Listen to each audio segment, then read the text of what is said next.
Dominguito Gadon Jr.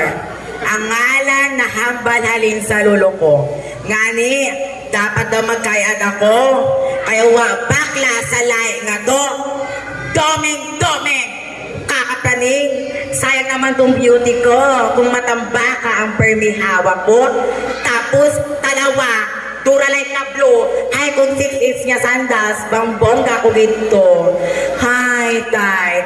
Mas gusto ko pa mag-gown. Tapos, mag-wear ng crown and represent the town. I am Princess Alice Gadon, 15, representing the municipality of San Andres. Para mapakita ko ang beauty ko, mirror on the wall. I am the fairest of them all.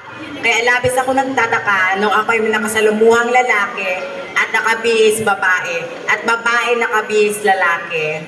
Naalala ko pa kung paano sila pagtawanan dahil sa suot at galaw nila. Sa paglipas ng panahon ay mas namulat ko ang aking mga mata at dito ko na nalaman ang tungkol sa LGBT. Ang LGBT ay tumutukoy sa lesbian, bakla, bisexual at mga transgender. Simula pa ng bata ko, pansin na pansin ko na ang hindi pagtanggap at pagrespeto sa membro ng LGBT. Sila ay ginagawang katatawanan at nakakatanggap ng diskriminasyon mula sa lipunan. At may tao pa rin na sadyang sarado ang pag-iisip. Yun lamang po at maraming salamat. When you treat me like that, when you treat me like that, it's pushing me harder, it's pushing me harder.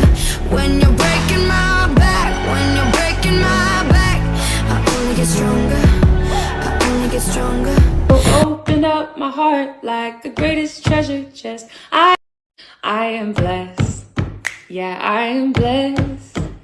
Even when I'm here feeling like a mess, this life has shown me all kinds of stress, and also opened up my heart like the greatest treasure chest. I am blessed.